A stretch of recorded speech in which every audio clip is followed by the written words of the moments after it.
進國土，千古故事細數美好，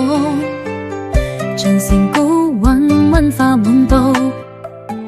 中華智慧伴我進步，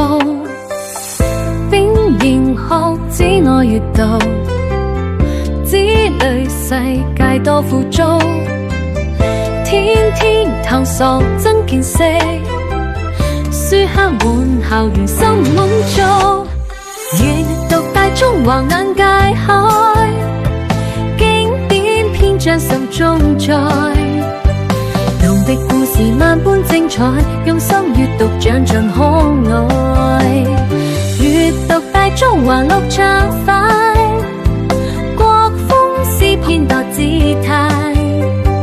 日日進修不怠懈，書本作伴自助愉快。